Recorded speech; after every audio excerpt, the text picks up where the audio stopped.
Listen up now, Believer, get ready for Arcade Workshop. I just hope that this isn't the last game that you actually play for this show going forward. Since you were so unwilling to put down $20 to play Return of the Obra Dinn, but I did, and it was a wonderful game. And I just hope that you continue playing some games sometimes. Is how I'm starting off this show. Listen here, some of us are actual writers who get published and want to work hard, and video games take some time from that, a lot of time. Sea of Stars took me a very long time because I only had sections of my week I was able to play it at a couple hours at a time, and it's hard to devote a lot of time to these games. I understand, but Return of the Obra Dinn only takes like 6 to 8 hours to beat. Only 6 to 8 hours. That's So really, you're just being cheap. You're just being cheap because it costs $20 fucking dollars for an 8-hour game. Come on, it's worth it to me.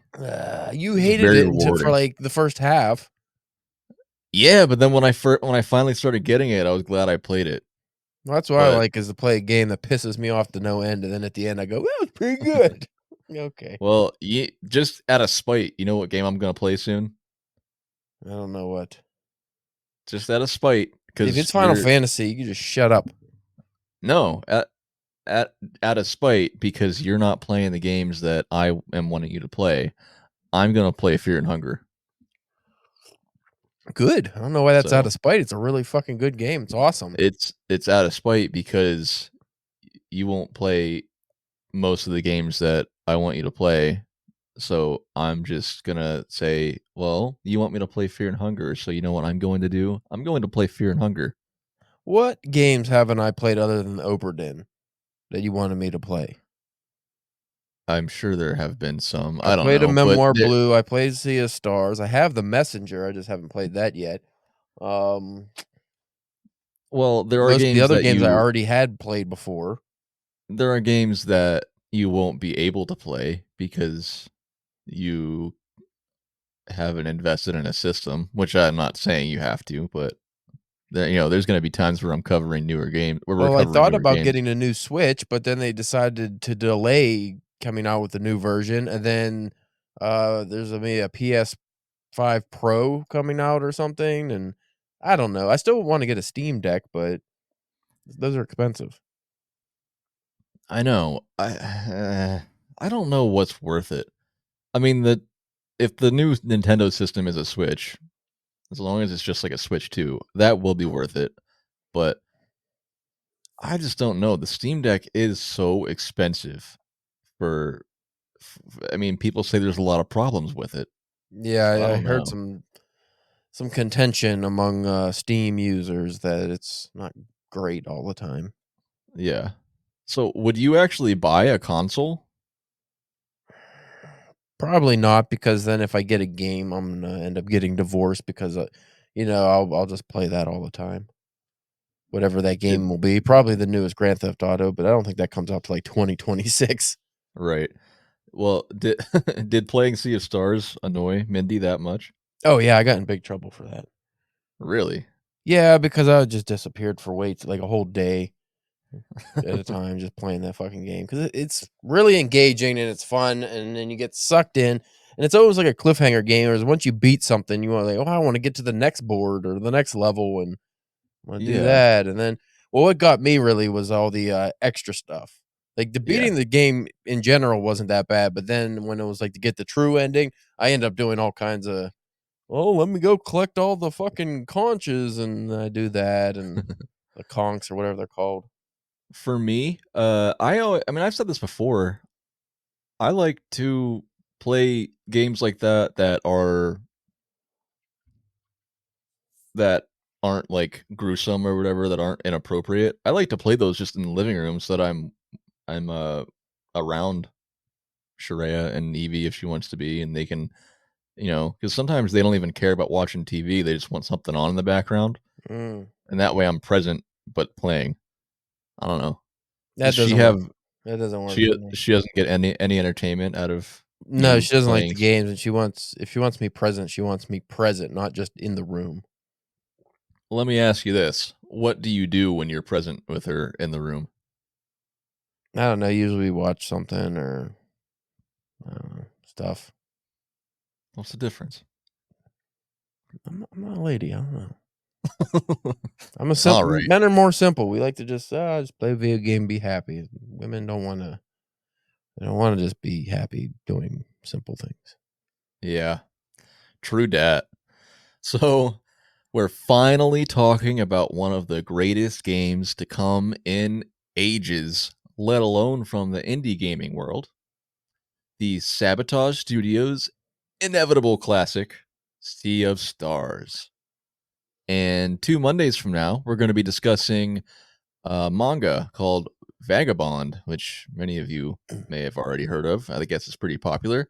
Volume 1 by Takehiko Inoue. Did I get that right? No, but that manga is considered by many manga enthusiasts as the best. Berserk Interesting. is there too. Like it's one of those things where again, contention among the fans. But if you picked either one of those, people would be like, "All right, this guy is good taste." But Vagabond was never finished, so Oh, that's the only really? problem. Yeah, I have 12 or 13 volumes of it, and it's not finished. Oh, that sucks. He wrote And it was based on something else, wasn't it? It's based on a Musashi, yeah. which I wanted to do for the podcast, which probably wouldn't have been as popular, but that's a 1950s Japanese novel by I forget the guy's name, Edgy something or other, maybe. But it was really good, and that's based off the life of Miyamoto Musashi, the most famous samurai in Japanese history. He's a philosopher. He wrote the Five Rings, which you can also get I think a manga version of that I have as well. But that's up there with like the Art of War as top philosophy type Mhm. of that's more artistic dealings though, not just war and stuff like that.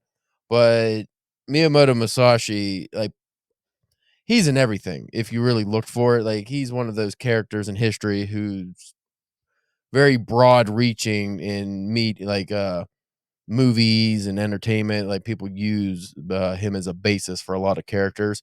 So Musashi is a fictionalized version of his life, and then Vagabond is a more fictionalized version of his life. I guess it's like the fictionalized version of the fictionalized version, but it's really really good, and the art is amazing. I would highly recommend anyone who likes samurai stuff to check that out. So how do you say the name properly of the manga author? Oh, I don't know. Let me look it up. Yeah, he's one of those guys So I always forget his name, actually.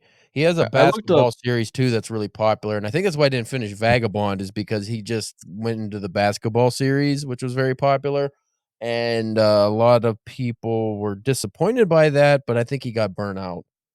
hmm, I did look up a pronunciation beforehand, but I wasn't sure.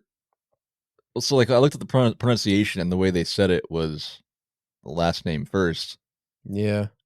and I didn't know if you're supposed to do that or if that's just That's the Japanese way. yeah, it's like the polite way. I mean, modern Japanese, they don't do it as much, but when you go back, most of the names you come across are in last name first. I still don't understand the reason for that necessarily. Yeah. Oh, come on, give me a I think fucking I had it close. Takehiko Inoue. yeah, it's close enough. That sounds good to me. All right. It's a hard to pronounce Anyway, word.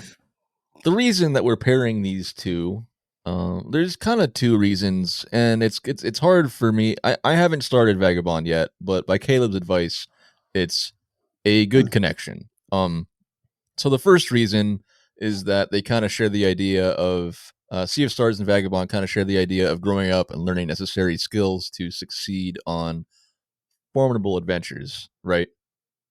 Yes. So the other point that I'm going to make is that they also arguably, having not read it yet, I would guess regardless they share storytelling points since Vagabond is a manga and which by nature comes from Japan and Sea of Stars is for most part uses the JRPG storytelling format. So I think we'll find some good connections in both aspects there as we talk about Sea of Stars, and then 2 weeks from now when we talk about Vagabond. So, Well, even the simple aspects of Vagabond and Sea of Stars, developing your skills as the story progresses, the adventures becoming more and more not burdensome, difficult, trying, mhm, being able to meet new people and characters that are introduced that become important to the story, leave the story for various reasons. Just basically, any RPG elements do carry over into the manga. I feel anyway. I thought it was a good connection. I mean, the general story of a bunch of ragtag kids learning to be mystical, whatever, then going to save the world. That's not Vagabond. Vagabond is more mhm. about one man's personal growth and being able to become the baddest samurai of all time. But like I said, the other elements I think fit well, and also the setting and the love for nature, which even though it's Mhm. not necessarily stated in Sea of Stars all the time, just by the way the whole story unravels, it's always there in the background. Yeah, I would agree. Just I mean, they're we'll get more into it after the intro here, but they are solstice warriors. So, by nature, they are connected to nature. Yeah, I mean that's the whole purpose of them basically, and everything is Right. other than when you go to, like, some of the robot worlds and stuff, everything's pretty based in, like, classic Japanese. You have your snow world, your volcano world, Right. your ocean world, and it's all cool. I love it all. And just FYI, before we get into the intro, this is our first episode where I think we're gonna try our best not to spoil anything since Sea of Stars is such a new game. So, ignore what Caleb just said about there being a robot world because that's sort of a surprise later on.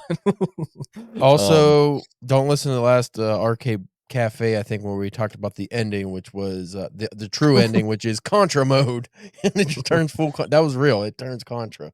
It yeah, shoots that's not a guns. real spoiler though. It's just kind of It's cool. It's the end. fucking But cool. anyway, welcome to Arcade Bookshop, where we talk about video games and their literary counterparts for all of you who love to play and to read. Welcome. Welcome back. For those of you who have already been watching many of our episodes, thank you so much for listening and joining us today. I'm Bryce Yoli, and as always, I'm here with my pal and cousin in law, Caleb James. Today, as we've been talking, we are talking about this nearly perfect game called Sea of Stars by Sabotage Studios, which can be played on any platform and was released August 29th of 2023. So, Sea of Stars, it follows the characters Zale and Valir, who you play as both of them, but you kind of choose one as your main character, depending like it's your choice. So it follows Zale and Valir, who are children of the solstice, naturally imbued with the potential to harness the power of the sun and the moon, respectively, which they call eclipse magic. This power is practiced and used by solstice warriors at the time of each eclipse to harm these interdimensional spirits or creatures, which they call dwellers. The dwellers were created by an evil alchemist who they call the Fleshmancer. Accompanied by their childhood friend Garl, who is fated as their warrior cook, Zale and Valir learn deeper truths about their eclipse magic, their fellow solstice warriors, and the destiny of their world and other worlds. I got a strong Earthbound vibe when it came to the dwellers. Like, just the Yeah, interdimensional monsters. I thought it was cool. yeah, and um, I was kind of googling some stuff beforehand for the notes for today's episode, and I would agree about the Earthbound thing. And it's first of all, it's funny because I feel like now that I've played Earthbound, everything reminds me of Earthbound. It's But one of those RPGs that really, I think, transformed the genre. yeah, it must have. It's wild that I never even heard of it until you told me about it. But the other thing I was gonna say is that it it really does even more now that I googled some. I'm gonna get into it in a little bit, but even more now that I googled some of these things, it really extra reminds me of Chrono Trigger, It which is does like have a stronger Chrono Trigger vibe than Earthbound, and I love that because Chrono Trigger is also It's usually like Chrono Trigger and then Earthbound as what are considered the best RPGs of all time among classic gamers. And even modern Yeah, gamers, a lot of modern gamers still think Chrono Trigger is the best, which I would have to agree yeah. because I played that through 2 or 3 times in a row because it was so fun. I have an itch to play it again. As I was watching this video and they were playing, they were explaining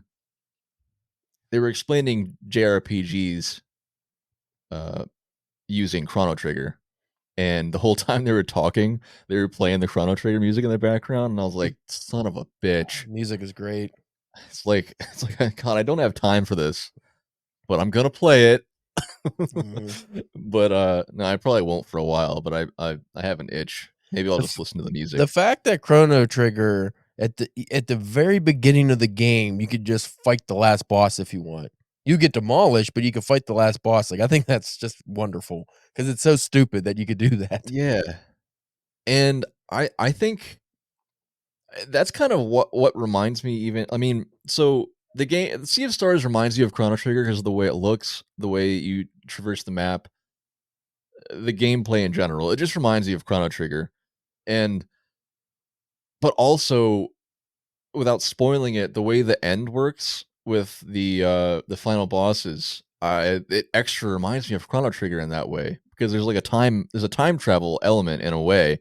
Yeah. Um, it's not the same, but I was just thinking about it more, and I don't have like deep thoughts on it, but that aspect of it you can tell where you can really see their like influences from Chrono Trigger. Well, I haven't played enough RPGs to know if this has become the standard, but you also get the game plus. So once you beat Sea of Stars, you get like how Chrono Trigger, once you beat it, you can start over with all your stuff and just fucking kill everything, which is Yeah. just fun as hell because it's like, well, now there's no challenge. I can just go and demolish everything. I haven't done that with Sea of Stars yet, but I would imagine since this game was kind of easy anyway, it would just like you just blow through it. I'm curious if there's anything that we don't know about that might be in a new game plus. I thought Uh, about that because I have not looked that up yet. yeah, me either. I want to I'm gonna make a comment on this later on. But I want to play this game again, so I hope that I get to a point with our episodes where we get, like, a little bit ahead and I can just Just do jam through that. something like that, but I need Before to I catch up on forget, reading I too. just wanted to say, I think what would have made this a perfect game for me would be if after you beat it, you could just go wander the world and, like Earthbound, how you could just talk to people and stuff before the game officially ends, but just have not just Easter eggs, but maybe little side missions and just like a lot of harmless, fun things that don't impact the game. But, oh, my dog's missing. And you go find the dog, but it's on like at the bottom of the ocean, just something crazy like that. But those are the kind of things that I like in games where it's like, oh, now that I beat the main game, now I can just relax and have fun doing unimportant things. And I do wish Right. they incorporated that a little more. Yeah, I agree, and I have some similar comments to make on that, but just for, like well, I guess just to get this ball rolling, then we can go straight into more gameplay stuff. Uh, this game, it's rare for me that any kind of new media can become like a source of comfort for me that I can refer back to. I feel like most new media, whether it's music or movies or whatever, and usually games, I can enjoy stuff and I can like, I can like new music that I come across. I can like new movies, but nothing compares to the feeling that you have from things that you experienced and have become like childhood nostalgia. Yeah. So, but Sea of Stars is an exception for me. I feel like now that I've played that game, after like the halfway or maybe a little past that, after that point, I was like, I fucking love this game. And like most games I play, I don't really care. I might play him again. I might not ever play him again. I want to play this game again. And it was a cozy game to play through. Yeah. And just it's rare that things are like that anymore. I liked, and this is going to sound pretty stupid. I like that they didn't incorporate random raunchiness like they do in every fucking thing now. Like, a Yeah. kid could play this game and there's not, at least from what I remember, no adult jokes slipping through. Like, it's Hmm. just something that anyone can play and have a really good time with, and I used to not think like that. I used to be one of those people who was like, "Oh, kid games should be kid games, adult. I don't care if they're blending.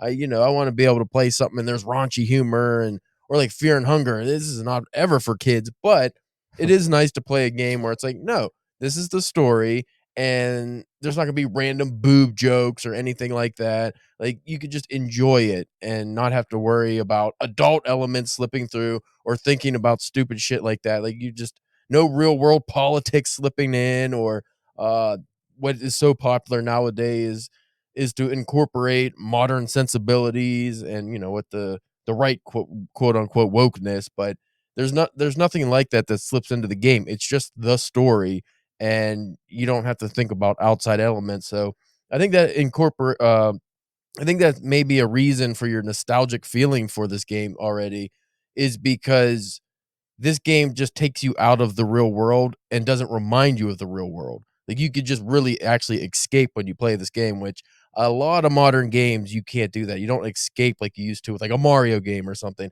because there's always something to remind you that, "Oh, there is a world outside that you live in that sucks ass." I would completely agree. It's just a pure adventure game. It's wholesome and it's all about the task at hand and there's no distractions that are just random like, "Oh, I wasn't expecting that." And it got me that shock factor. No, like you get shocked in other ways. And like you're Yeah. surprised by some of the dialogue, but it's just seamless. And that's my first and seamless is the word I use for my first comment on the gameplay too. Um, like if anyone hasn't played this already, any of our listeners haven't played this already, I'd be a little bit surprised because of how insanely popular it got so quickly. But um, it's like, I mean, we already kind of said it, but it's like Chrono Trigger meets Paper Mario or Super Mario RPG with the graphics and world layout, and then the Paper Mario aspect is the what are they called? Um the combat, the extra timed hits. Oh, yeah. Yeah. So that makes it more involved. It definitely But makes it less repetitive than it could be, because that's where I fall prey to a lot of RPGs, like, what makes me bored is that, okay, I'm just hitting the same button over and over, and it's repetitive. I still got that with this just because it's turn-based, but the fact that there were timed hits and you have to break locks, which we'll talk about, uh, to help speed up the fight, that made it so you actually do have to be engaged. You can't just be like right. Earthbound where you just, "Oh, auto fight." Like, you don't have to pay attention. Yeah, and overall, I'm just so impressed with how I can't find a development flaw in it. I like almost any game nowadays, you play it and it's like, oh, there's like a little bit of a glitch. Even if it's like insignificant, you see it.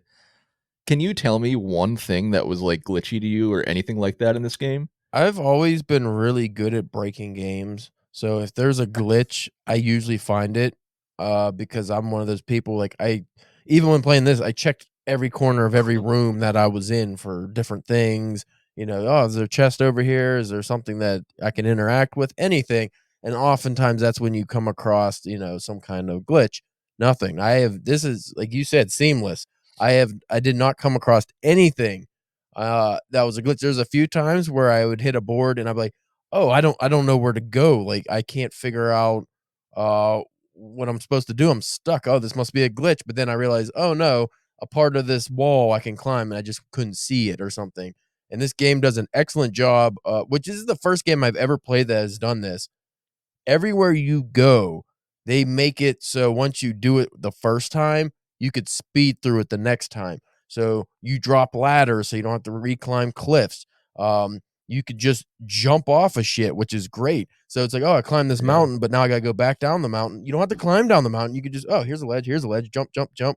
Like the whole game is designed for efficiency. So you go through the game the first time, and then if you visit a board or a level, or you just want to find stuff, uh, you could speed through it. And I really appreciated that because it seems like the developers actually valued the gamer's time when they made this. Like that was what they Exactly. had in mind as they created the game.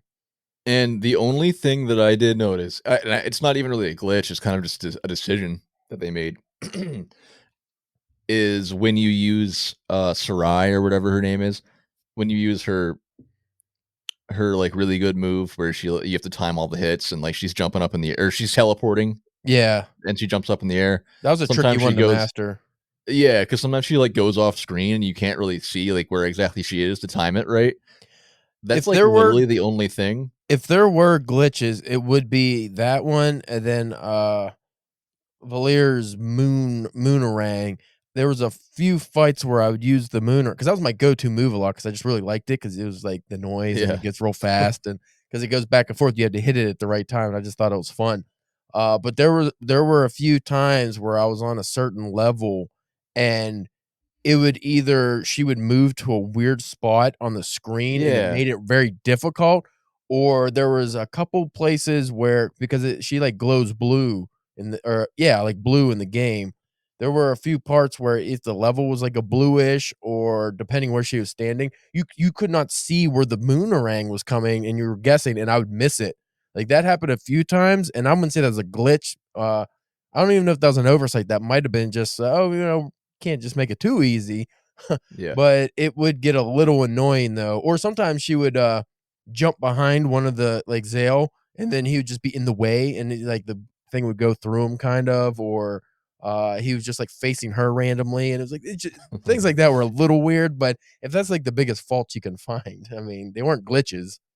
Yeah, it just seems so well thought out. What was the other thing that you said a minute ago?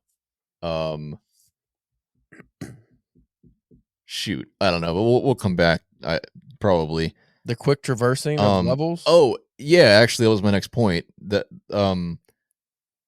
it doesn't do the thing where, it like how in most RPGs, it likes they like to mislead you a little bit. So like, say you're in a dungeon and you can take the first left or the next left, and often if you take, you know, it can be totally random. Sometimes you take one of the tunnels, and then that's where the story continues, and then you can never go back to that other one. Yeah, This game does not do that. you can If go you back miss something, anywhere. you can always go back. There is nothing you can miss in this game, and it's wonderful.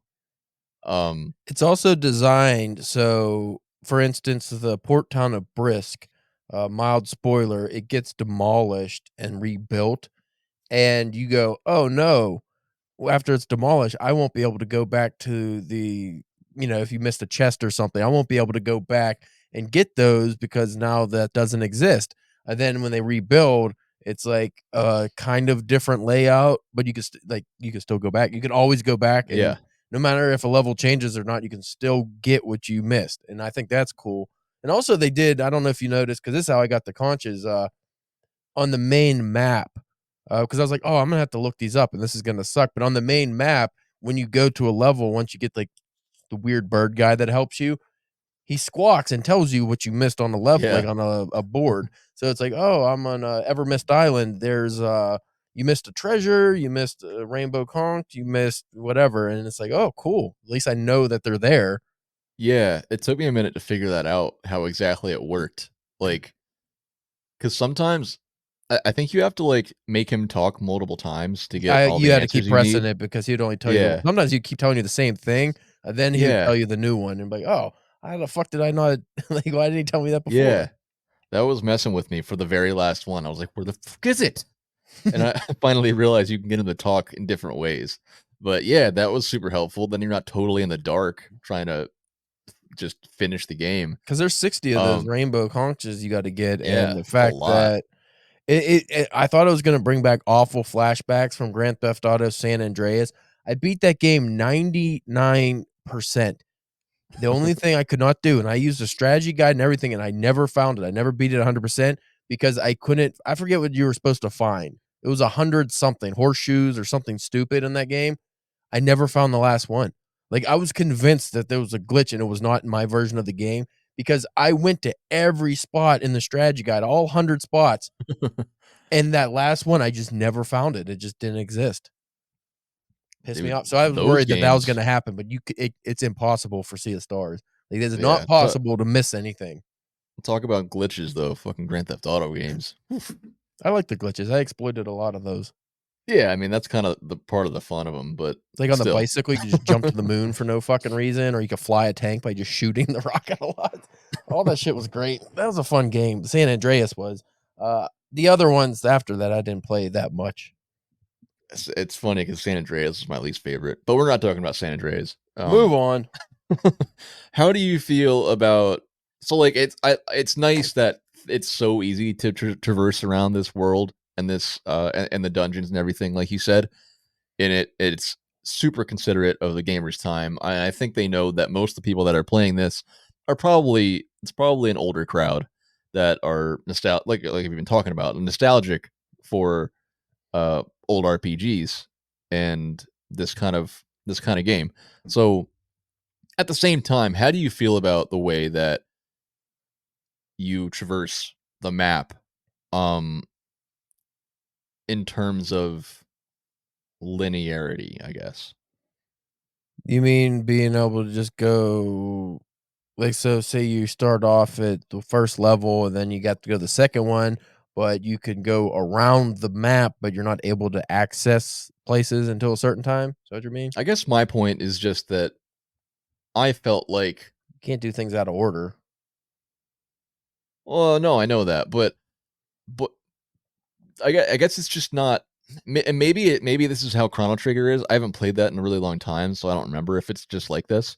But I guess I was just thinking you literally have to it's kind of on rails for the first like half or 2/3 of the game. Well, if you remember, that was my first complaint when we talked to not David Craddock. Jay from Uh, Squarespace. yeah. Square Pegs, not Squarespace. That's the Squarespace. website. Square Pegs. When he was on, I was discussing about being on the rails for the first. Up to that point, I only played half the game, so I thought the whole game was like that. But it does change, and Yeah. you do get more freedom once you hit a certain part of the game. Yeah, that's what I was gonna say. Like, I appreciate that eventually you get that freedom to explore it however you want. They let you go to Um, a few islands out of turn, but you can't explore them. Like there's always something blocking it. yeah, But then I yeah, did feel though that it made it more rewarding because so when you want to travel the game, you eventually get the pirate ship, and then you can travel the ocean, and then that's kind of tedious because you have to like steer. It's a little bit of a weird steering. I think you hold the one X or maybe or whatever button on your controller, and then you like can steer it in a direction. But eventually you get the power of flight and can go anywhere, which is great. yeah, But it does reward you by the more you play, the easier it is to traverse places, and eventually you could just go anywhere and like super speed, which was nice. right. Yeah, I mean, it's not like it doesn't make sense or anything. It makes sense story-wise to for it to be on rails at first.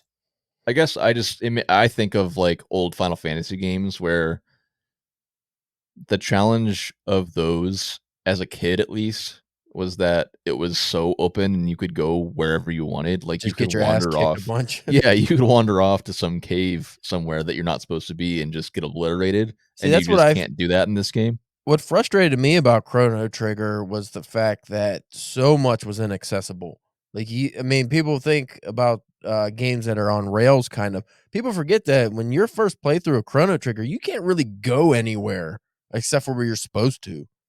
I Mm, mean, I get it was pretty complicated game, as far as, like, the amount of levels and things you can do, but for the most part, even near the end, I don't remember being able to just explore everything until I opened the whole game.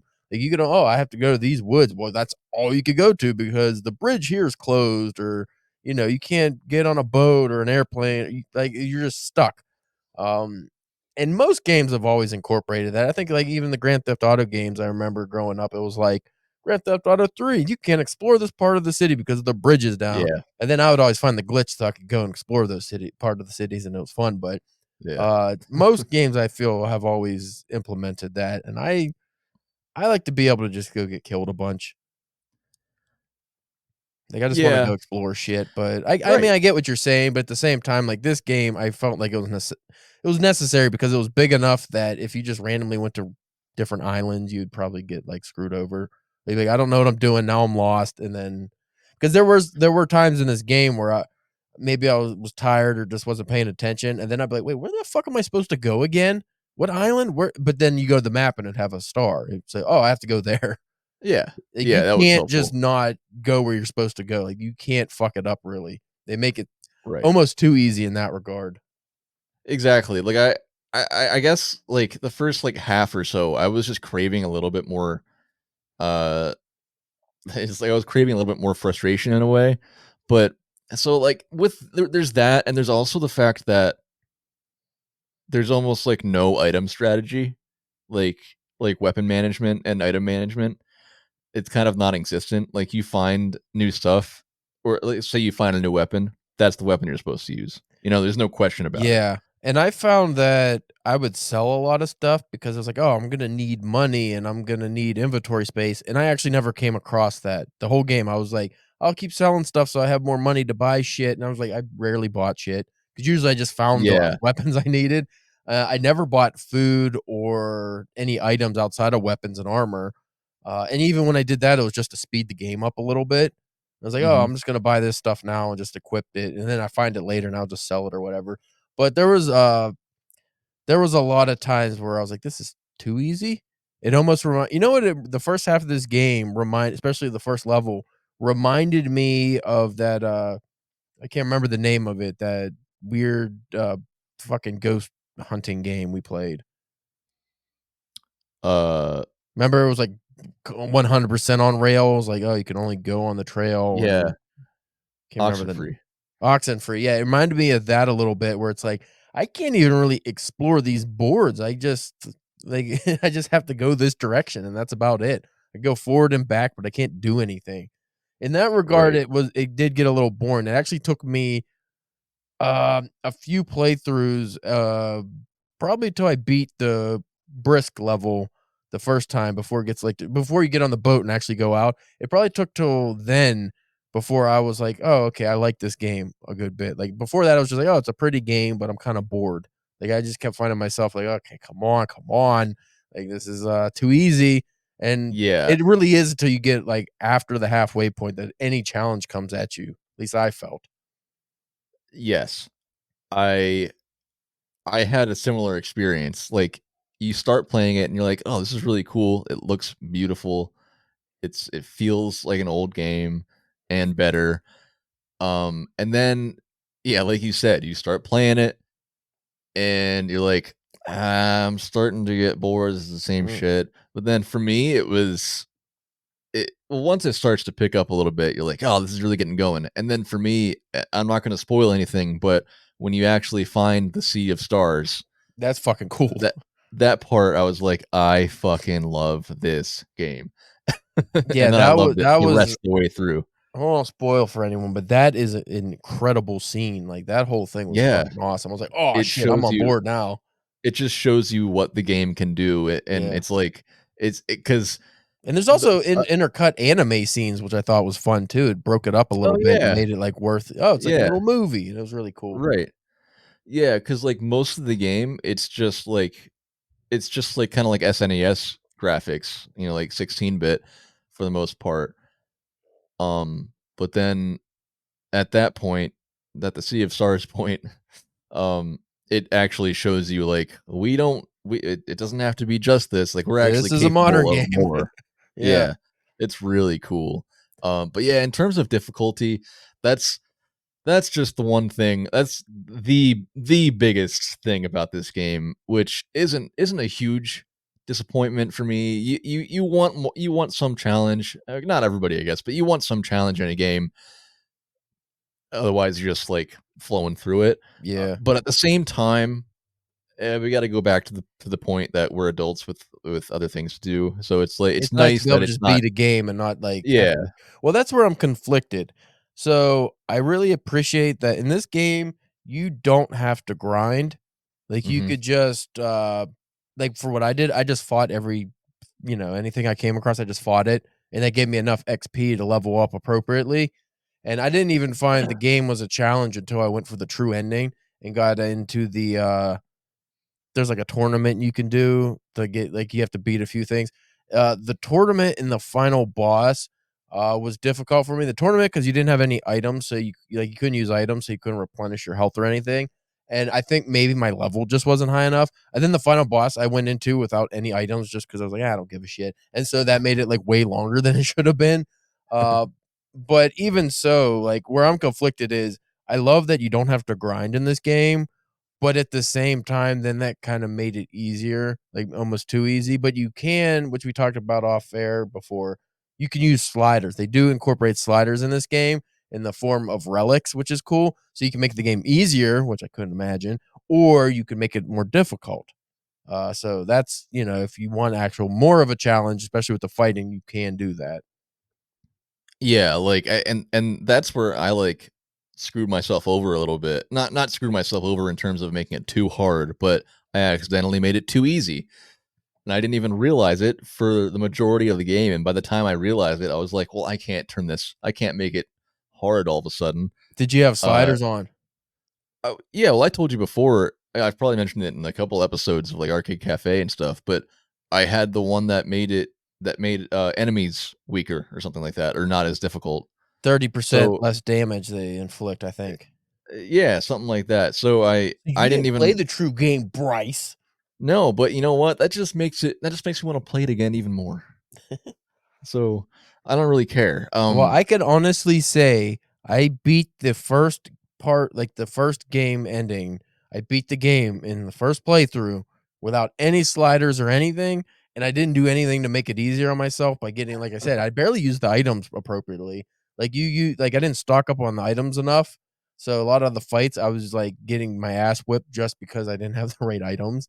Uh I had to finally use the 30% damage decrease slider when I went into the tournament and the final boss because I just didn't feel like grinding through it. Like I was getting irritated because it was just the true ending. It was extra stuff. I was like, all right, I gotta fucking beat this game like fully. So I don't really care about doing this like the pure way because yeah, you don't get anything for it. So I did use the yeah, slider for that, but the whole original playthrough of the game, I didn't use the sliders because I just thought it was easy enough. I didn't need to be easier. I couldn't imagine. I'd be so bored. Like, oh shit, right. I'm just fucking flying through it. Well, I hope that they come out with some DLCs where maybe they add a difficulty level to it so it's harder. I can't imagine we're the only ones talking about it being too easy, so I hope that a DLC adds that. And they're also talking about, which we mentioned in an episode of Arcade Cafe forever ago, but at this point, but they're talking about adding like a kind of like a couch co-op feature Mhm. to it. So that would be awesome. But I'd also love to see more story added to it, maybe. I Just can't like a wait little for you mini to episode. play Fear and Hunger because it's fucking relentless. It is the hardest goddamn game. And then after you finally beat it and you're, "Oh, thank God. Now let me actually play it on the medium mode, and then let me play it on the hard mode." And it is a nightmare. It is so goddamn hard. You're just, oh, it's terrible, but it's like the greatest game. It's so wonderful. But also, because I'm a jerk, I went and picked the weakest character right off the bat because the weakest character actually turns into the most powerful, but it makes the Oh, beginning almost impossible. But once you get through a certain part, you get the most powerful character. So it makes it, a little right. more fun for the second half of the game. But it is so hard. Holy shit. So I think that's another reason. Like I went from a game like Fear and Hunger, which I beat 6 times because there's all kinds of different endings you can get. So I went from a game like that and then playing Sea of Stars. I'm like, this is a fucking cakewalk. I can't lose. It's really hard to lose. Like you might lose a couple fights here and there, like boss fights or something. Usually it's just because you're either ill equipped or there are some strategies you have to use for some of them, and you might not know the strategy yet. But once you figure it out, you can't really lose. Right. Well, just since we're on the topic of Fear and Hunger, how long does it take you to beat a playthrough of that? The game itself, I think you can beat it in 10 minutes. Really? Yeah, I'm pretty sure you look at the speedrunners and stuff, but because I watched a bunch of videos on it, and I think like the quickest time you can get to get like one of the true endings is like 8 to 10 minutes. Actually, the biggest part of the game that's really fucking hard, you have to save a character within 30 minutes or he gets killed, and then you can't get one of the good endings. And I didn't even know that when I went into it first time, so I didn't get to him till like 3 hours of playthrough, and then later I think I was able, like, I eventually was able to get to him within 30 minutes. But even so, it was really difficult, and you have to, because with each character you pick, the level layout's different. Like the whole game Mhm. layout's different. There's different layouts, so you can't just memorize places and run through it, depending on the characters you use. And I think even just the mode difficulty, it changes. Put it this way: if you play on the medium mode or any mode after that at the beginning, you can't even enter the castle straight away because fucking wolves come in and just tear you to shreds. Like it's really, I can't wait for you to play it because this is the only game I ever played that is actually fucking scary.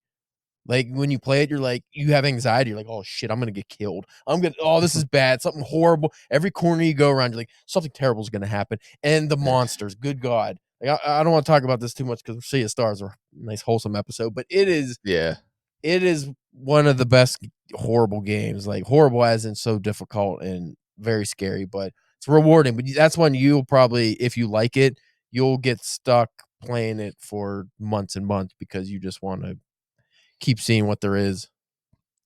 All right. Well, we'll have to talk more about that, and maybe Arcade Cafe next week. Yeah, I can talk about that all day. I want to play the second one really bad, but it's one of those things where it's like, that's all I'll do, and we're not going to do it for Arcade Bookshop. So that's just me not playing any other games because I'm playing. Because I missed like 3 games we were supposed to play because I was playing Fear and Hunger. Remember? Yeah. Like we were supposed Well, to play on maybe here. we could probably. I mean, if they aren't, if it's not too long, maybe we can just do both of them for Halloween. Fear and Hungers. Yeah. Yeah, we could do separate episodes for that. I don't know what I mean. I guess any horror dungeon games, at least the first game is like a dungeon crawler. So any medieval D&D style horror, we can do a book, something like that. Yeah. Like dark fantasy or something, which would be awesome. Even a sword and sorcery stuff. The second one is like World War II setting, I think. So I'm not sure what would pair with that because it's like they all deal with old gods and Cthulhu stuff. Actually, Mm. Fear and Hunger would be like if we can get like a HP Lovecraft Cthulhu mythos dungeon story, that would work. So it's different. Okay. All right. Well, let's move on. Yeah. We'll talk more about that later. So let's I think we served the gameplay portion of this episode for Sea of Stars. Do you want to talk about story? Not really. Yeah. All right. Well, let's talk about story anyway, since Yeah, that's the story purpose sucks. of this podcast, Story I think. sucks. So, um, You explain the story. Some dwellers come down, and we got to use the No, power but of the eclipse to stop them. yes, that's the synopsis. But let's dig into it now. So, Garl loses an eye as a kid, and it's gory. It's very gruesome. I was going to open it up by talking about how it's silly, I think, but they kind of open it up with Zale and Valir. It's not opened up that way, but in the beginning, Zale and Valir are sewing their garments that they will carry for their lifetime or whatever, right? Mhm. I thought I was waiting for them to like really talk about this throughout the progression of the adventure, but they don't really put a lot of weight on it. But it does encourage the whole idea of weaving, which I took to be emblematic of how the creators of the game find storytelling in video games to be important. Because weaving is like, I think people say like you weave a tale or whatever, and I feel like that's exactly what the purpose of those sewing those garments was. Because like by the end, it seemed like the basic idea of it was it's it's kind of representative of their personal growth and their history from the beginning to the end of the game. Do you think that's right? That sounds all right, I guess. I don't know. Sounds because it good. seems like Seems reasonable. it seems like each main character in the game has some kind of item like that that this other character Teeks can take to absorb their story as something. In the game they call it a lore grimoire. So it's like there's these items throughout the world that if you find them, you just when you go to the campfire to like save your game, you can talk to Teeks, and she's like a historian I who, really like that element too because you actually get yeah, little mini stories in the game, so you actually can read a story while you're in the game, which is fun. yeah, and in a lot of ways, in so many ways, but that one in particular, it shows you how the game leans hard on character arcs. Like there are probably a dozen different lore grimoires to find in the game, and most of Teek's stories that she tells from those items, they show minor character developments, like minor characters, their developments in the history of the world that you're playing in, which they all end up actually driving towards the culmination of the present point that you're playing in. So like, because there's a lot of people that are talked about, or the characters that are important to the task that you're currently driving at, based on what like NPCs and things are telling you, Mhm. or other characters are telling you. But you don't really understand what they are. Like there's a couple of witches in the game, I think. You don't really understand them, but then you get their full backstory in those lore grimoires that when Teeks gives you the history.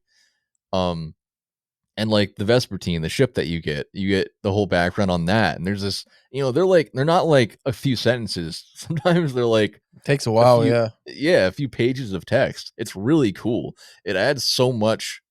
It just adds so much to the game, Well, you're to talking about the weaving actual depth. together the story, like, that gives you just that element gives you all the missing pieces of the overarching story.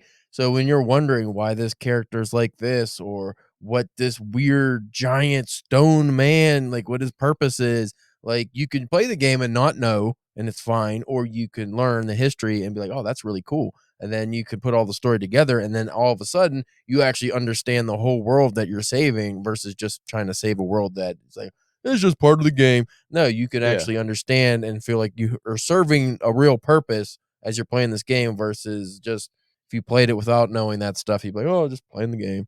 It's a little bit of a story, but no, there's a whole story. And I think it's important to learn. right. Makes it more And immersive. it does. And on top of that, so like the Teeks thing is kind of, it's you don't even have to listen to her tell you those stories. So that's kind of like an optional thing that adds depth. But then also you have the the archivist who also not I don't want to spoil it, so I don't want to give his actual name, but eventually you you learn more about him. I'll Mhm. just say that. But the archivist is like an additional narrator, uh, that you get little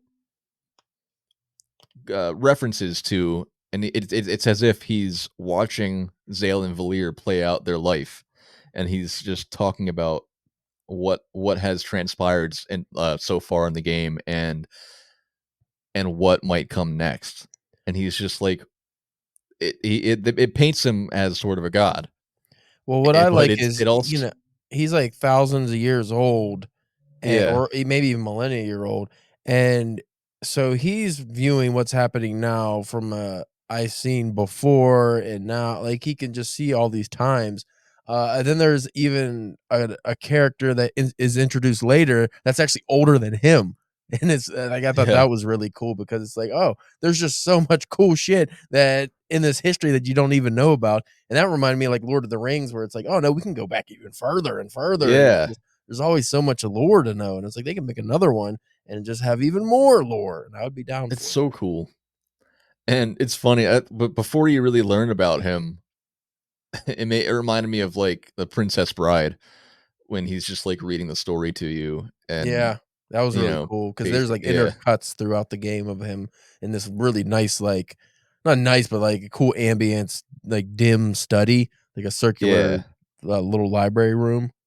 right. which then you get Yeah, to that was go really to cool. later, and you're like, "Oh shit, this is real," and like that's really cool Yeah. too. And it was in a level I did not expect that to be in too, by the way. Yeah, I don't remember exactly, but I man, there are several points, probably like 3-ish points where things open up more, like that one is the first one probably, and you're Mhm. like, "Oh, fuck, man." This is just they're doing so many cool things with this. Um, but the next thing I was gonna say is I want to my thought was to talk about Zale and Valir's role in the game in terms of what JRPGs are. So, do you know the difference between a JRPG and a Western RPG? One's Japanese and one's not. Exactly. But also, Western RPGs, they this is the research I was doing beforehand. Western RPGs, they let you express the character the way you want. They focus on combat more and the graphics, stuff like that. So, like, a Western RPG would be like Skyrim or like, those Elder Scrolls games. Also stuff like Dark Souls where it's not really like developed, but then also the weird thing is that Dark Souls became its own genre. But Yeah. so a JRPG is what Sea of Stars actually is. So they are more story driven. They focus on the development of the characters at hand, and frequently the story leads to discussion of common Japanese themes. Um such as a nuclear bomb, absentee parents, and escalation towards killing a god. Which that part, well, first of all, I feel like I never thought about it, but you do see absentee parents often in JRPGs. I Yeah, mean, most first of of them. all, there are no parents in Sea of Stars for Zale and Valir anyway, because they're children of the solstice. They Yeah. just are delivered to the town to protect to protect to fight against the dwellers, because basically the fleshmancer just created the dwellers from another dimension, brought them to this dimension, and is and the solstice warriors are the only ones who have the powers to harm them in any way, and they can only do any real damage during an eclipse. um so yeah, I forget where I was going with that, but Well, do uh you think that that absentee parent trope stems from World War II? Like, is I, that something that was in it might Japanese be. society normally? Like, their parents just weren't as active in, the kids' lives on an emotional level? Or because I know that's somewhat true just from fiction I've read, or is it just a result of World War II? A lot of people's parents died, so, you know, like, is that where that stems? Yeah, I'm not sure, but, that'd be worth looking into, I think. I'm not positive, but judging by the fact that the that nuclear technology is also a theme, I feel like that is where it stems from, at least in video games. But I know It in just Japanese, like, older Japanese fiction, a lot of relationships between the characters and their parents are very cold, and I wasn't quite sure if that was just, like, a cultural thing where, mm, because it's like it's a very heavy culture if you honor your parents, whereas Western, a lot of the times, like, Western, culture is like, "Oh, I wanna be friends with my kids." Over there, it's more of like a almost like a mentor and mentee relationship where it's like, no, you honor me and I'm your parent. I'm not your friend. I'm just here to take care of you until you can eventually take care of me in old age. So it's definitely a different relationship than we have in this country.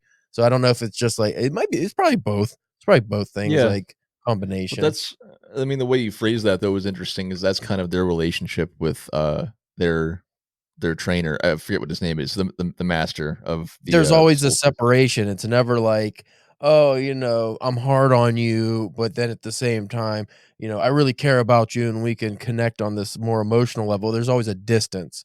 Like, even though they care about Yeah, each other, it's never like this it's like a line they can't cross, like a, "Oh, no, I'm gonna hug you and you're my parent or my guardian, and you're gonna help me through this. No, it's always like a little bit of a distance, and that's in a lot of RPGs.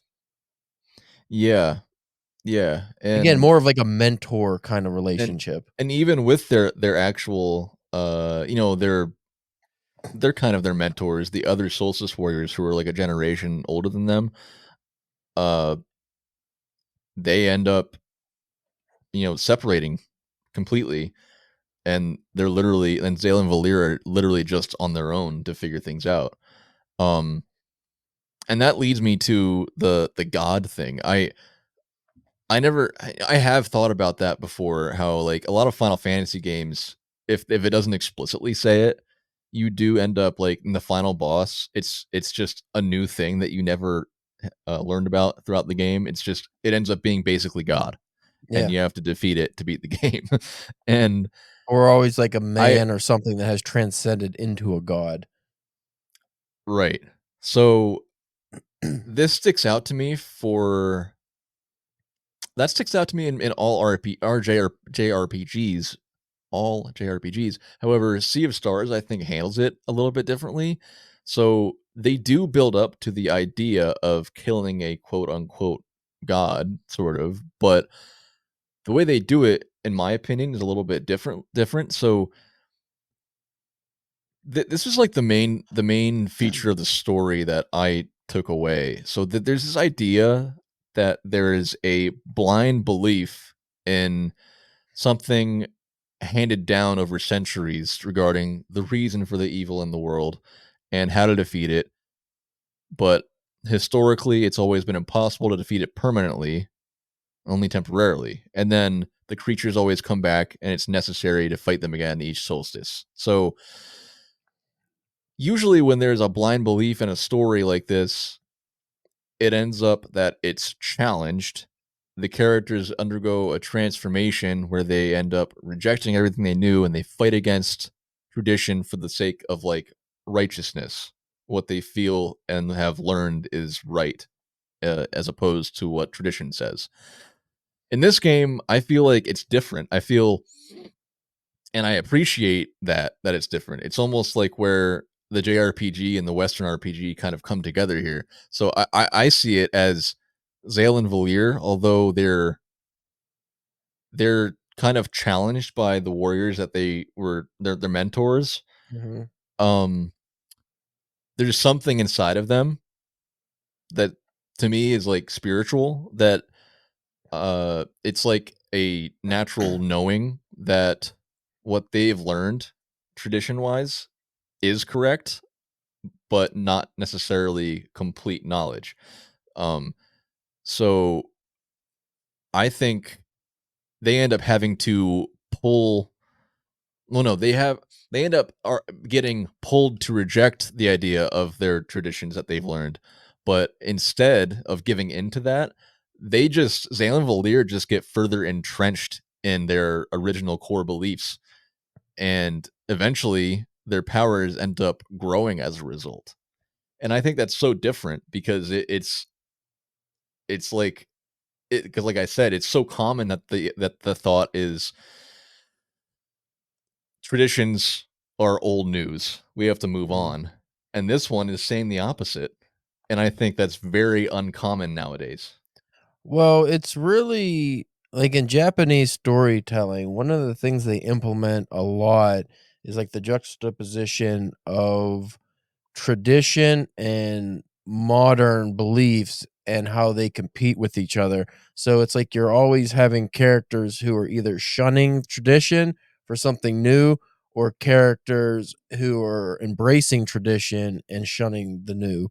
Uh, and it's very it leads to complicated matters among like, for instance, Zale and Valir, they hold on to the tradition and their core beliefs are, reaffirmed throughout the story versus uh their mentors, not necessarily their mentors, but the ones that were before them that are supposed to be their fellow solstice warriors, who are older than them, I'm trying not to give it away. They shun the tradition and they go to a more their modern beliefs. And a lot of times in Japanese fiction, it always ends up being that the modern beliefs are wrong. Like, tradition still holds true, and that's what we should stick with. So I always find it interesting when you come across stories like this where those are the themes, but then they do try to blend in a little bit of like, oh no, we can have some modern aspects that are fine as long as we stay true to the tradition. And I think this game does a good job of not. I mean, maybe because it doesn't have any real world elements, but they don't say, "Oh, this is the only way. This is what you should believe," even if it's the game's traditions. This is what you should believe, and the modern is just evil and bad. No, they still try to, we can go into a new world together by using our original beliefs, but Mhm. adopting some better ideas as well. That's interesting. I guess that's true. I guess I forgot that Japanese culture still likes to hold on to tradition more so than Western culture does.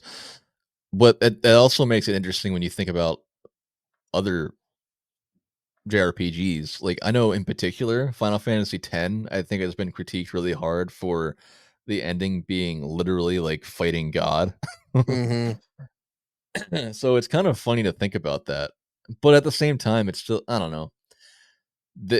It does seem like there is still both Well, when we because talk about like the traditions and the modern, what usually are the two things that are the catalyst for conflict are religion and technology.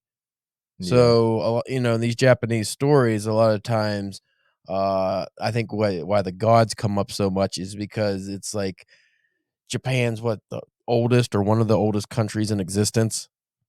Like, I'm pretty sure I think it might be just as old as China, if not older. It's like one of the first countries. So, they had their own. They were closed off until the 1800s. So their beliefs were that was it. Just, "Oh, this is our religion, this is what we believe," and that stayed true for the most part. And then once other religions came into play and they were able to see outside ideas, which at the time would have been modern ideas to them, even though, like, let's say Christianity was, I don't know how many thousands of years old at the time they got it, it was still new to them. So that would have been like their modern conflict is like, "Oh, should we adopt this? What's right? What's wrong? Should we shun the old gods? Should we accept the new gods?" And that becomes a core belief for a lot of their storytelling is like what is the real, it's usually a lot of times some ancient god in these stories that gets vanquished, and that always makes me think is that like a modern sensibility where it's like, no, we're shunning the archaic gods that are the ones who cause catastrophes and evils galore or whatever. That would be something to look into more. I'm not sure, but and then technology obviously is the other aspect. Usually, like you were saying about nuclear war, um, Japan has been like the forefront of cool technology. We always think because of anime and stuff, but then they still use like fax machines and the fucking old blocky phones and weird shit. So it's like because they have a very old culture as well. Like most of the residents that are in charge of these big companies and stuff like they're older people like 60s 70s 80s, so they don't want to relinquish their power either. So they just still hold on to this old ass technology they have, and the stories seem to evolve around that where it's like we want to embrace the new technology, but then the older culture is like, no, the new technology is evil, we must stick to the old ways. So there's always conflict in that too. Hmm. And that does end up being an element later on in the game that I don't wanna spoil it all. Well, that's what But like, both things are evident in this game. You yeah, do deal with old gods, and you do deal with, the implementation of new technology, which they did a cool without giving it away, they do it in a cool way in this where I think it's old technology that was you ended up being used for evil purposes, and then it's not necessarily a new technology, it's just new to the characters. So it's like, if like a Western country came to Japan in the turn of the 20th century and it's like, here's new technology, here's new guns, here's new weapons. And then that went along with their modernization that led to World War II because there was like, oh, now we got all this new technology and we want to become the rulers of the world with this. And that's a whole nother topic. But that yeah. always comes to play in a lot of JRPGs as well. It's like that imperialistic uh Mhm. thing that happened in Japan over like the first half of the 20th century, because they were able to evolve so quickly, because once they opened up to other countries, being able to trade with them and ship and stuff, they got all this new technology, and then they just thought they could take over the fucking world. So, yeah, that's always fun, because that led to their downfall, and then they came back as a completely different nation. Shit's so interesting. I really want to finally get to some of these Japanese novels and things that you have suggested over the year or They're two they're that we've really been talking. interesting, because it's one of the few cultures that had the modern world impact their culture in almost an instant. Like, if you look at the length of modern culture for the US, I would say early 1800s is when we have the Industrial Revolution and stuff, but maybe in the 1700s, like, we still have modern trading, like things that we still use in modern trading. It's evolved, obviously, but a lot of what we have has developed over hundreds of years. But in Japan, it was literally within 100 years, it all just came together. And whether it's different religions finally making it onto the mainland, whether it's different technologies, even literature, like Western literature didn't get into Japan until like the Russians and stuff in the 1800s, which was like the Russo-Japanese War. So you have all these elements that invaded their country, and I use invaded. That's not probably the right word, but some, if you're a traditionalist, it was viewed as invading, because it was taking their culture. Like, you had the Meiji period, that was the transformative period. So late 1800s, early 1900s. That's when you had this big change where all of a sudden Japanese people stopped wearing kimonos as much. They were wearing Western suits. They were adopting Western architecture. They were adopting Western literature, and they were really trying to uh, implement a new Japan for the modern world. And that bleeds over into even modern RPGs, because that was something that affected them so deeply, because it led to World War II, which eventually set them to nothing. Like, what the fuck do we do now? We're a poor nation where everyone's starving to death. How do we rebuild? And then they became something completely else, like something else, because they don't have like exports. Like, China, I don't think Japan has any natural resources to export. Everything is imported. So they became this weird hodgepodge of culture where it's like, we are traditional Japanese culture, and we honor our ancestors, and we believe this so fervently, but at the same time we need other cultures to come here, because without that there is no Japan. Like, even now they have to import um, workers and people from other countries to live in Japan, because they're not having enough kids. Like, Japan will just it's going to be done. Like, there's going to be no Mm. Japan if the current trends of not having kids and stuff just keeps going. But that's all worries that bleed over into their fiction, and then thus their RPGs, which is, like I said, it leads to really complex storytelling where you have traditional versus modern. And I think it's really interesting, because we don't have that in the US. We're just modern. We were always modern because we were a new nation. Um, and then you go to like the UK and different European countries.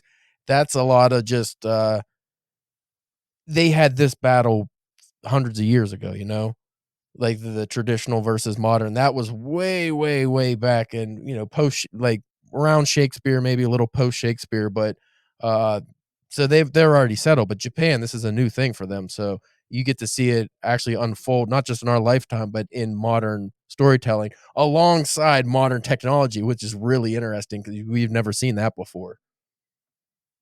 It's fascinating.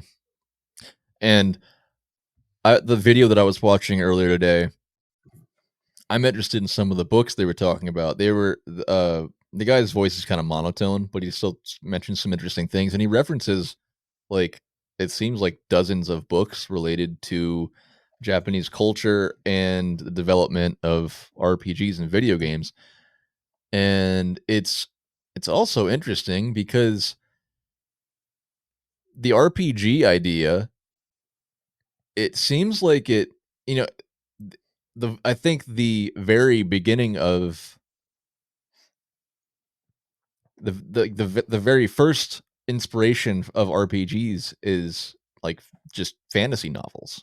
Yeah. And then after that, it's the idea of Dungeons and Dragons, where you're, with a group of people, you all are deciding to play roles, um, and play out a story as with your will in mind, and then it gets translated to video games. And as far as I know, Dungeons and Dragons is a Western thing, but then then it gets intermingled with Japanese culture and technology, and makes this whole new awesome thing. This I amalgam would like of to take a deep dive one storytelling. day into how Japan got into video games, just in Yeah, general. 'Cause they right. invent video games as far as I know, but then they were able to adopt it, and now, like, almost every really cool game comes from Japan. It's just Yeah, weird that they took over that medium, really. it's bizarre. So yeah, I'd like to read some of those books. I might go through and write some down. And that's just a fact. The only factor is when I'll ever get to them. But Yeah, it's maybe we can make one an episode or something like that. Um, but moving on, I think I just want to touch on how Sea of Stars was inspired by and also parodies other older RPGs. Um, this doesn't have to be a drawn out conversation, but I love how they make fun of stuff. Like, I mean, clearly, we already talked about how this is heavily inspired by Chrono Trigger, but yeah. also I love how they make fun of things like they. I think early on they make fun of how in most RPGs you never use your cool spells because they cost a lot of MP, and then Mhm. you end up just spamming them during boss fights Yeah. because your MP is like a valuable currency in video games usually. Um, but then it's like it makes fun of it because Sea of Stars does it right, which we probably should have talked about back in the gameplay. But see, arguably right, because as you play the combat and you use the MP, you have another way of fighting, like with your physical attacks or whatever, and it builds your MP back up uh, in combat. Which is very So that way, handy. yeah, that way you're not just like, oh, I'm totally screwed until I get out of this fight. But yeah, it's just funny how it's simultaneously like a love letter to older games, and like, haha, we got it right, and you I mean, or they you guys should get took it it. right. They have so many years of, Yeah, yeah. video games to base their work off of and be inspired by. um, and also the only other dialogue I wrote down was, I think this is Yolande. She says something like to Zaylen Valir.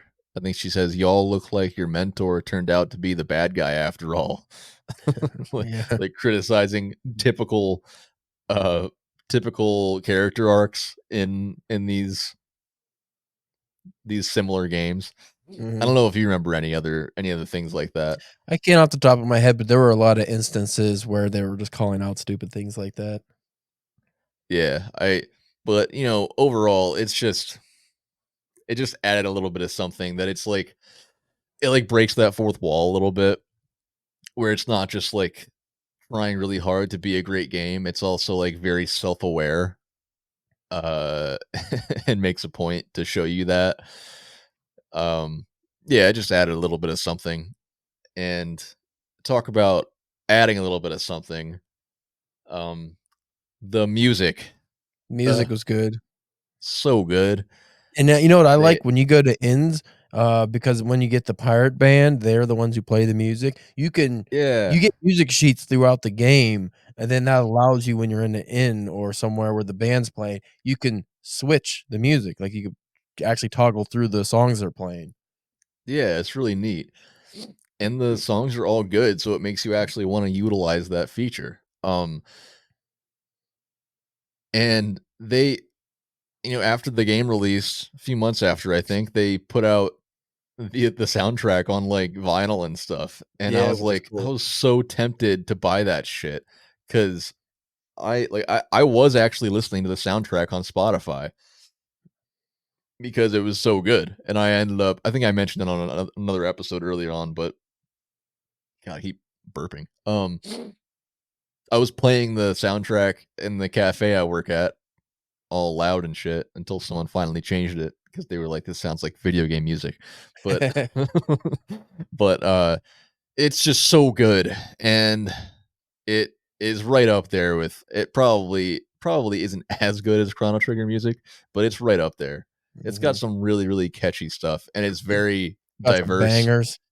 Yeah, like there's some really good, just like dark sounding, like for boss fights and stuff. And there's some really good. I think my favorite song is it's earlier on when you're in like a water level or something. It's just like super cozy, and it sounds like a real song. Yeah. I don't know. It's just really nice. Good game. Good game.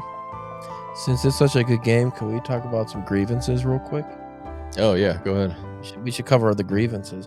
They're very minute, but one of the biggest grievances I had, and this was just a personal thing, I hated the fucking guy that kept saying, "And I am Keenathan," or whatever his stupid name was. Like, I don't know why, but that really irritated me. He always Yeah, said that. I He was like, think "Oh, if I'm not Keenathan or Conathan, whatever the fuck his name was." It's a stupid name. I didn't like the names yeah. in this game. I thought the names were very unimaginative, by the way. Yeah. Like, the one black I lady, think like, why does she have to be Yolanda? Like, why can't she just have a cool name so that's not a black lady name? interestingly, their website has the main characters and their pronunciations. Like you can actually go on and, do like the dictionary.com thing where you hit Oh, yeah. the audio button and they'll speak it for you. So that is a problem because I wasn't sure how to pronounce like any of them hardly. No. I mean, Zale is probably the only obvious one, Mhm. and Garl, I guess. But Garl. yeah, like Just be Carl. Why does he have to be Garl? I think it is actually Yoland. I think that's what they Yolande? said. That's still too close for my liking to a stereotype. Yeah. But And then, of course, yeah. they made her sassy, too. They made her I'm sorry, they made her a sassy black lady, a fat black lady. I'm like, "Come on, why do we have to be so stereotypical?" I know it's a Japanese company, but it's like, really, that's the one I you had don't to think make it's a sassy? I don't think it's a Japanese company. I thought I it was think a it's Japanese, not a company. I thought the creators were Japanese. I don't think so. Let me look it up real quick. But I'm pretty sure they're US based. Mm. Um oh, they're Canadian. Oh, well, then they didn't mean to be offensive, I guess. Yeah, so other than that, I don't know. There was a few other minor things, but I can't remember what they were now, but uh Well, there's the other I think the pirate people are the main annoyance for me overall just because like there's that guy and there's also I think his name's Valtrade, the which buff guy, yeah, he he like just flexes and his sounds shirt explodes. yeah, I was gonna say, first of all, he sounds too much like some kind of like antacid, but he also he also does that thing where he's like typically just a skinny little guy, and then at any point, if he feels like it, he can just turn into a huge buff like It's like Master Roshi when he'd be this bodybuilder. frail old man, and then all of a sudden he's Yeah. just you're like, "What the Yeah, fuck?" it's just like that. His shirt will just explode and he can lift whatever he wants. Like, he cheats at arm wrestling because of that. And there's another thing, this actually isn't a grievance, I just found the real world implication would be catastrophic. Which is a really cool element of the game, at some point, you can just anytime change night and day, like, you just toggle it, so just like, the sun will just go down, the moon will come up. Could you imagine, though, like, what that would do to the world if you could just do that, like, just over and over, just change the sun and the moon and night Yeah, and and day just an instant? It would if destroy everything. if the world is still here when this comes out, uh I heard that the last time so by the time this comes out, it will be past the time of the eclipse.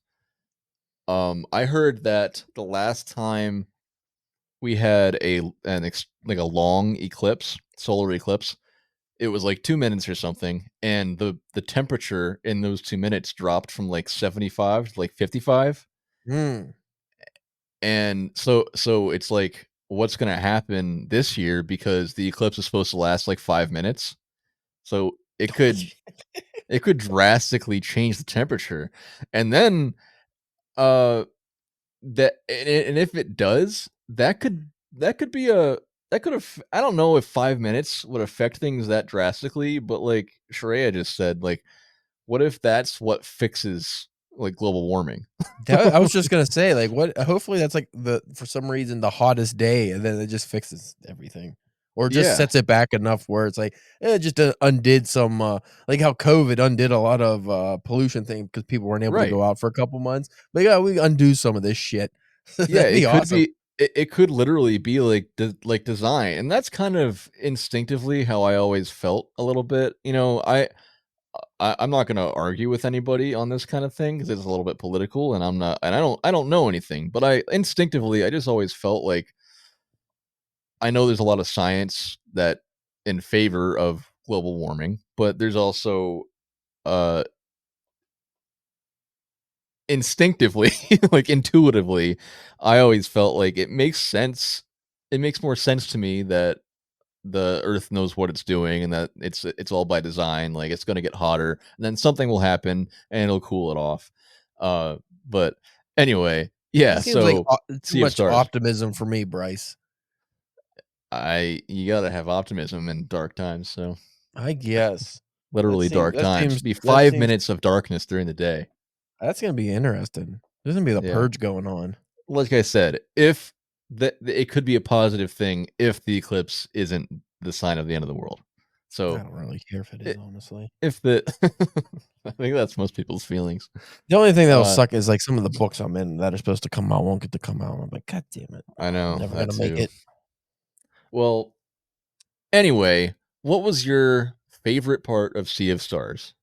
The Sea of Stars, Was it? that I just thought that was really fucking cool, the transition when you go through the Sea of Stars. It's, like, awesome. Yeah, I guess I already said what I already said this earlier, but that's my favorite part too because it was the part that made me decide that I absolutely love the game. It turns you like if you're frustrated throughout the game and you hit that point, that's just it's gonna change your mind. So that was my Yeah. favorite part too. Um, I like the graveyard level too. I just thought that was a cool zombie level, you know? yeah, it was cool, but Aesthetically, it, the yeah, board, I mean, honestly, a lot of boards piss me off just because 'cause I'm like, "Yeah, I just keep having to fight these stupid fucking things," but it's frustrating. the actual aesthetics of every board Yeah, was really cool, but that one especially. I'd agree. Um, Hardest part? The hardest part for me, like I said, was probably that, post-game, tournament. And it was only I think it was the final level I got to, the Platinum League or whatever. I just I had a hell of a time beating the because you have to beat 2 sets of enemies and then fight the final enemy, and I had a fucking hell of a time getting to the final enemy without being completely depleted of life and mana and everything else. Yeah, it's funny because I had 0 trouble on that because I was playing with that amulet thing on. You're cheating, you Yeah, fuck. Yeah, but once I I didn't cheated once I put that slider on, I beat it really easy in one try. um, that's funny. My You're gonna say something? I was just gonna say, it wasn't difficult. I thought it was tedious. I'm trying to without giving it away. When you go to after you go through the Sea of Stars, you eventually have to cross like this long maze plane, and I just thought that was like it was too long. It's like because you had to dig up these things that directed you Oh, in the right direction, but it just kept yeah. going and going. I was like, God damn it! How long does it fucking take to cross? Yeah, once I figured out what you're actually supposed to do, it doesn't even take that long. Yeah, but it still was like I swear it was like 10 levels, like, you'd have to go in the right Yeah, directions, but I felt like I just kept going and going before I was able to get out of it. It wasn't hard, it yeah. was just stupid. No, yeah, right. I enjoyed that part, but Oh, and the I fucking know what you fishing. mean too. The stupid fishing was irritating. I like that Oh, yeah, we didn't talk about that. when you eventually build, a fishing place in the new settlement you create, it's kinda it's more rewarding 'cause it's like, "Oh, I'm filling up with all these exotic fish." But just the fishing level until you do that, you don't get, like, the new poles and stuff to make it easier, so it was really irritating. You know, I think I did all of my fishing with the original pole. I mean, until like the very end. I'm pretty sure I just figured out how to manipulate it. Well, you just have to get them in the current, but Yeah. again, tedious. Yeah. Like, It is. it seemed a little it's a callback to, like, Ocarina of Time, I guess, but Sorta. it's just a Yeah. little annoying just because it's like, "God damn, I don't wanna fish the whole time." I gotta find out, I was like, No. "Oh, well, even though I'm supposed to save the day here, I better make a pit stop since the fishing well's on the way, and I'm gonna go fishing." Yeah. That's It's another thing it's didn't make sense in the world. I gotta go fight this dweller, but I'm gonna go fishing for an hour real quick. and there is, like, a little bit of satisfaction to it too, which is but it also pisses you off because 'cause you're wasting, like, a half an hour because you a little bit enjoyed the fishing. I mean, it was kinda fun sometimes, it was also frustrating. Um, the hardest part for me was near the beginning. I forget what town it's called, but, you fight the I told you this already off air a while ago, but you fight those sand beetle things. Yeah. Remember those things, you know what I'm talking about? They, like, duplicate themselves if you don't beat them fast enough or something? Yeah, there's a few characters like that in the game that were irritating, a few enemies that just duplicated. Yeah, well, these ones in particular, I got into this there's just one battle where I couldn't beat them fast enough, so they would constantly just duplicate themselves until they destroyed me, Hmm. and I think that was actually before I got the, amulet. So they put the So strider on. it was genuinely Mhm. genuinely a little bit challenging. Um, eventually I finished it, and then I never had any other issues like that for the rest of the game, I but fought the tree monster, on a mountain somewhere. It was like a boss. And when I went into it, I forgot to 'cause one thing about this game is you can save almost constantly, and even if you Mhm, don't hit a save spot, it still auto saves. So it's really hard to yeah. not I don't think you can just not save. But when you get to the campfires, if you rest, it replenishes your life, and you can also cook at the campfires, which gives you, different foods that replenish your XP and, your HP. So I went and fought this, wood monster, which was right after a save spot, and I went, "Oh, shit, I forgot to cook and get different things and replenish my life." And I was like, "You know what? Fuck it," because I was just assuming all the bosses would be challenging. I was just, "Oh, I'll just lose real quick and then just, reload and get my food and then fight them." I couldn't lose. I kept dying, like, my characters kept getting knocked out, but the fucking thing, like, you couldn't lose, like, I did everything wrong so I could lose, and I kept getting knocked out, knocked out, knocked out, but not I could not get it so all 3 of them were knocked out at the same time, and after 30 minutes of trying to lose, I just said, "Ah, fuck it," I just beat it. It was so stupid. I was like, "I can't lose this game. It's impossible." Yeah, I really do hope they add some kind of difficulty thing eventually. Yeah, it was too It would easy, add way too. replayability. Because I remember Chrono Trigger, there were some bosses where I was just like, "God da" or even just enemies, I was like, "I can't beat these motherfuckers." I had to go Yeah. grind for an hour because I'm nowhere near high enough level to beat these things. Do you still have desire to play the old Final Fantasy games like you mentioned a few months ago? Not really, no. Mm-mm. Well, I think No, they just the put out original NES ones or Super Nintendo ones? Yeah, yeah, eventually. eventually. Yeah, I think they just put out a Switch collection of 1 through 6. So, that looks kinda cool. Mm. But anyway, have you looked into, The Messenger at all or how? Because supposedly Sea of Stars and The Messenger have ties. I don't know So how have there's ties, I just saw that it looks like, Ninja Gaiden. Ninja Gaiden. Yeah. Well, we both have that downloaded, so maybe that will be a future episode. I'm interested, and if it's anything like Sea of Stars, I'm a big fan of Sabotage Studios, and I looked maybe it up maybe and they're apparently the listening to this. gameplay is longer than I expected. Really Yeah, like, it's not just, like, a quick, like, side scroller that you beat in a day, like, it takes some time. cool. I'm down though. Well, we're almost done, but it's time for another edition of Top 5 Times. You ready? All right. Number 1. You know what? Before I go into it, I never explain what top 5 times is. So top 5 times is basically our top 5 things Times. related our top 5 times that are relevant to something in the game or the book that we're talking about. So whatever themes are in the game or the book that we're discussing, we just take a few things that are away from the game or the book, the story or the mechanics or whatever. So after like 30 episodes, you finally decided to explain this? I don't think we've actually done it that many times. No, you didn't implement this till later on, I think. Yeah, but yeah, so here we go. Number 1, what is your favorite parody piece or work of art heavily inspired or drawn from a pre-existing artwork, whether a game, a book, a movie, or actual art? A parody? That's tough. I know, this is the one that I'm not sure. Weird Al Yankovic's Amish Paradise. Yeah, that was the first thing that popped into my head too. It was great. It holds up. You know, I feel like there's a particular book. I have one in mind. I'm trying to think if there's something else. Oh, you know what? I'm gonna go with this, even though I haven't read it yet, just because it looks awesome. We talked about this way early on, I think, but that Good Boy book that I got from Comic-Con last year about Like John Wick, but instead if it was the dog avenging the owner's death. Yeah. I haven't read it yet, but it's such a cool concept. I do want to get to it at some point. So I'll say that. Is that your actual answer, Amish Paradise?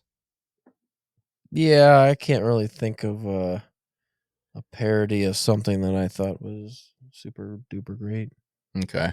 Number 2, top time a friend cooked you something shockingly delicious for no reason. And this is in reference to Garl being the warrior cook.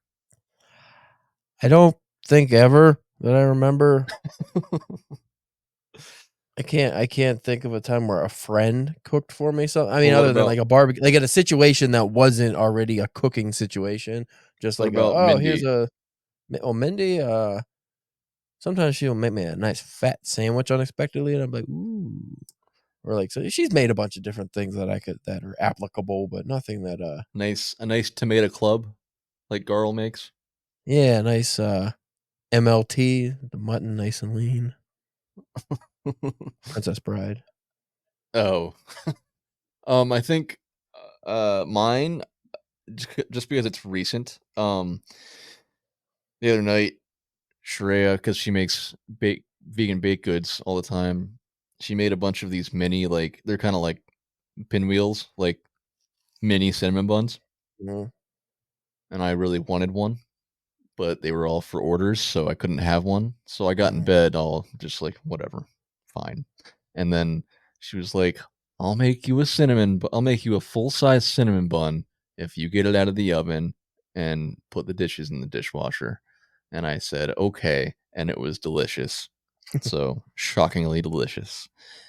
All right. Number 3, top time you wish the dude would keep his shirt on. I do.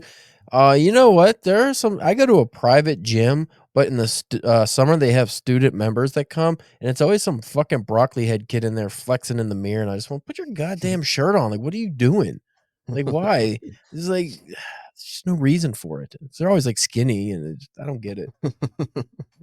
Yeah, I feel similarly. Or like guys who like at Planet Fitness, you're not supposed to wear those like real But they like do barely a shirts, the but they do that stringers, but they do wear all the them. time. He's like, Or oh, old it guys. covers absolutely nothing but my shoulder right here. Like, there's no Yeah. reason to see everything. Or the old guys in the shower who just get totally naked. When it's probably 10, 15 years ago now, I went to a gym. It's a wellness center type of gym, and there's a lot of old people there. And I shit you not, this is my real answer. It wasn't just shirtless though. So I went in. I would do my workout, then I would get a shower because they had a nice locker room. They had a steam room, all kinds of stuff. There was one particular time because when you're in that setting, you're always used to seeing old guys just walking around naked. That's what they do. Yeah. They sit there, they blow dry naked. They do everything naked for some reason. And they're very gross looking usually. But one time there was this obese old man. He had his leg up on a bench. I was changing and I turned around and he was facing me with his old flappy dong and balls out, and he was just eating a giant donut. And I was Oh like, my "What the God. fuck?" And it was rolling down his chest and it had like cream, and it was fucking revolting. I was like, "Oh God." And I actually quit the gym not long after that. I stopped going there. Who eats naked? Ugh. And who eats in a locker room? Who eats a donut in a locker room? And who eats a donut naked in a locker room, standing up with their leg propped up, Captain Morgan style? It was horrible. I didn't get it. That's awful. I actually read, but by the time this comes out, I think I'm back from yeah, I'm back from Iceland at this point. But I read that if you go to hot springs in Iceland, nudity isn't that like weird over there. So No. often, like they want you to shower before you get in, I think. And I think most showers in public settings are just like locker room showers. So Yeah.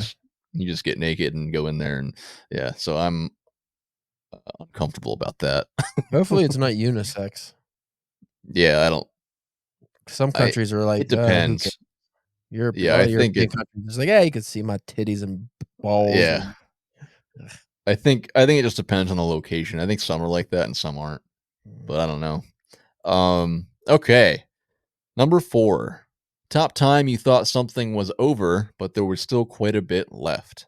And this is referring to the true ending of Sea of Stars. I'm trying to think of one that's not video game, because that happens a lot in video games. Yeah. Well, just recently we were watching that show This Is Us. We watched like a season of it a long time ago, then stopped watching it, but we finally decided just to watch all of it. And the other night, we watched what I thought was the last episode. It seemed to have ended on a way that would be the last episode, and there was like 3 more fucking episodes. I was like, how are they gonna end this goddamn thing? How do you top a main character dying and all this? Like, Yeah. when does it end? Does it ever end, or does it just keep going? Are they gonna renew it for 15 more seasons? When is it fucking over? So that was my most recent example of that. That makes sense. I remember that. I didn't watch all of that show. My brother was watching it, and I remember it being like that. It um, always just kept going and going. I was like, God damn it. yeah. um, Mine is a movie going experience because there was a time where I went to the movies by myself. Well, I still do that, but there was a time in particular where I went to do a back-to-back movie watch, and I went to see Mad Max Fury Road. I think it was this Mad Max Fury Road and Jurassic World. Um, but Mad Max Fury Road, because that movie, though, all those movies, they're kind of just like 2 hours of the same thing. Mhm. Uh, pretty much, more or less, just like cars, jacked up cars on steroids, just fighting, like, Yeah. you know, in the desert. So I enjoyed it for what it was, but I have a very small bladder, and I got like 45 minutes in, and I had to go really bad, and I was like, "This has got to be like almost over, right?" I hadn't been keeping track of time, but I looked at the clock, and I was like, "Oh my god, I have another hour to hold this piss." That happened when I watched, Blade Runner 2049. I went by myself, and it was a really good movie. I was, like, one of the only ones in the theater, but I got the biggest sized cup. I don't even remember Diet Coke or something I was drinking. I drank the whole thing, and it was, like, 2 hours went by, and I was like, "Alright, this gotta be over, right?" And I looked, and it was, like, another fucking hour and a half or something. I was like, "Jesus." And I had to piss so bad, I ended up just pissing in the cup and refilling it. Oh yeah, Yeah, because I was like, I had my because that's one of those movies, you can't just leave and go piss, and then you're gonna miss key plot points, did and you you'll really never do know what's that? happening. So I just pissed in the Coke cup. Did you really? Yeah, I mean, if people are getting hand jobs and stuff in the theater, why can't I just piss in the cup? But there was nobody else in the theater anyway, right? It's like 5 people, speckled about. No one was near No, me. you got to be kidding. You're joking. No, you never pissed in a cup before? What's wrong with you? In public, no. Why we have hoses on our body? We can just All right. I'll just Or believe you face. for now, but we'll move on. Number 5. A fictional character whose powers you most wish you had and were just as fun to use in real life as they looked on screen or in the book or whatever. I don't know about the fun aspect, but I thought it'd be cool just to have Dr. Manhattan's powers. Just manipulate everything. Dr. Manhattan. I From can't think of. Watchmen. Oh, okay. I mean, you can pretty much just do anything, really. Yeah. Yeah. I don't. That would be a good one. I don't know. For some reason, all I could think of when as I was writing this was like Final Fantasy VII characters. So I would like to be able to wield a very large sword like Cloud does. Unrealistically, I guess that would be like wanting to be like Valtrade and Yeah. Sea of Stars, or it'd be kind of cool to have a gun arm, right? Gun arm? Yeah, How do you Barrett. reload the Remember? gun arm, though? I don't know. It's just always bullets in there, and that's a superpower in itself, I suppose. So out of all the powers you could pick, you pick either gun arm or giant sword wielding.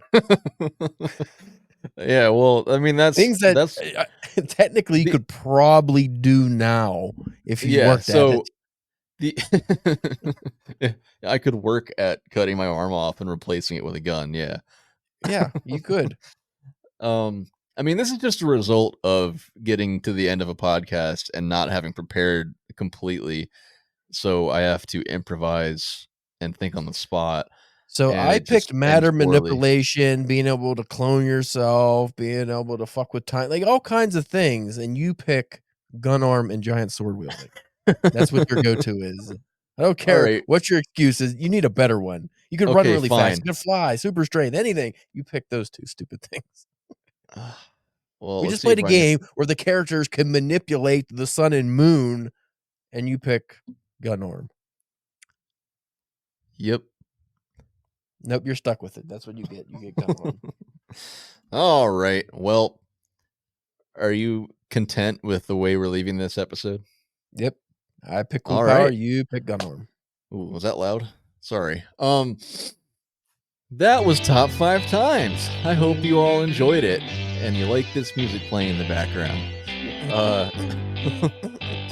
Thank you everybody for listening to Arcade Bookshop. Stay tuned 2 weeks from now for our conversation about Vagabond Volume 1 by Takehiko Inoue. I'm sure that's not right. If you're enjoying the show, be sure to follow and subscribe wherever you get your podcasts. Try to rate us 5 stars and leave a review if you can. Be pretty cool. You can follow us on Instagram at arcade_bookshop and TikTok and YouTube at Arcade Bookshop. And Caleb, do you have any DPW updates? Nope. I do Cool. not. Not today. Nothing. All right.